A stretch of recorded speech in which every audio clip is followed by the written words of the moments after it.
Hello dear. Welcome to our channel. Today, we bring you an interesting historical story. Before Persia was an empire, it was a whisper. A breath of wind sweeping across the Iranian plateau. A land where mountains pierced the sky. And deserts swallowed the sun. This was a world of sharp horizons and quiet prophecy. A land waiting for a destiny older than its stones. Long before the world knew of Cyrus or Darius. Before Persepolis rose like a crown upon the earth. Tribes wandered this land. Herdsmen, hunters, nomads who followed stars older than memory. They spoke an ancient tongue. They lit sacred fires. They believed the universe was a battlefield. Between light and darkness.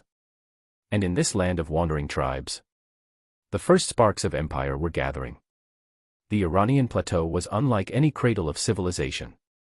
Not a river valley like Egypt or Sumer. But a harsh, unpredictable expanse of mountain and dust.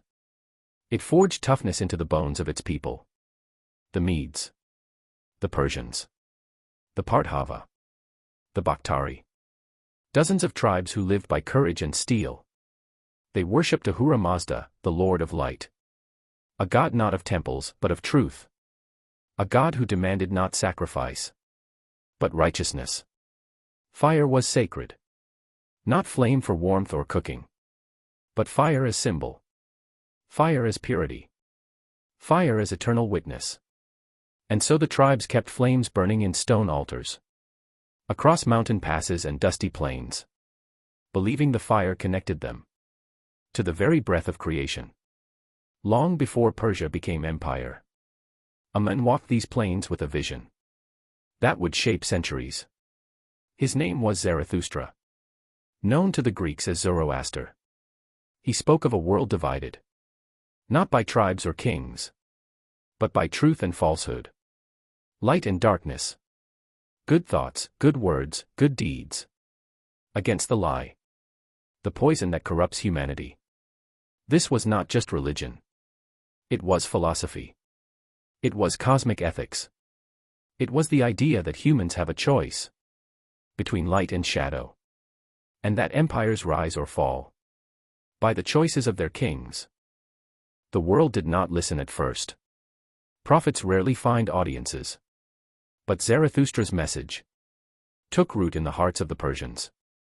Especially in the heart of a child who would one day reshape the earth.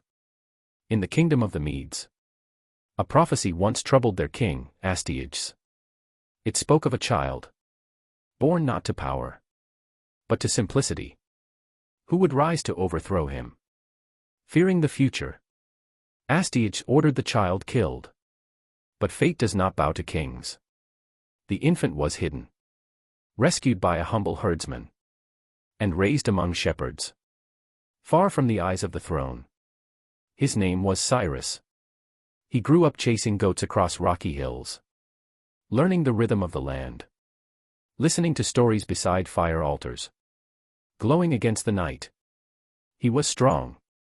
But more importantly, he was just. Even as a boy, he settled disputes among children. Like a judge. He defended the weak. He refused cruelty. People whispered. The fire has chosen him. Years later, during a royal inspection, Cyrus, still dressed in shepherd's rags, was recognized by a visiting noble, who saw in him the unmistakable face of Astyages' lineage. Word reached the king. The lost child had survived. The prophecy lived. But when Cyrus was brought before Astyages, something strange happened. The king could not kill him. It is said Astyages saw a calmness in the boy, a dignity beyond his years, something that felt blessed or inevitable. So instead, he sent Cyrus away to Persia, hoping distance would dull destiny. Instead, it sharpened it. In Persia, Cyrus grew to manhood.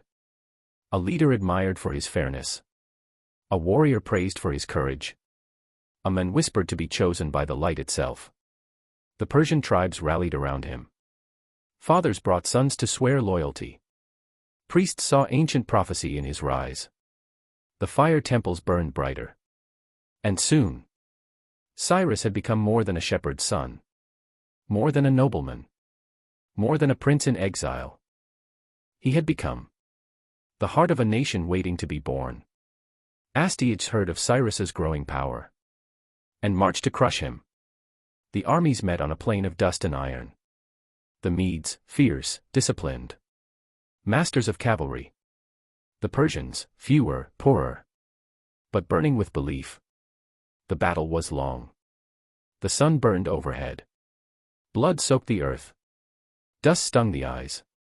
And then, something unexpected. Many Median soldiers refused to kill Cyrus. Some switched sides. Some laid down their arms. Some whispered, "The prophecy is fulfilled." Astyages fell. The Medes surrendered. And in that moment, Cyrus united Persia and Media. Not through annihilation, but through destiny. From the ashes of that battle, a new power emerged. A force unlike the kingdoms of old. Not a tribe. Not a city-state. Not a mere monarchy. But an empire. The Persian Empire. The first to rule with mercy instead of cruelty. Unity instead of division. Truth instead of terror.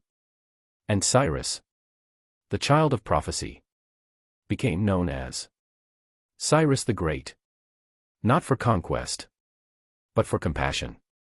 Not for terror, but for justice. Not for fear, but for vision. The world had never seen a king like him. And this was only the beginning. Thank you for watching. And please, do not forget to like, comment, share, and subscribe. See you in our next video.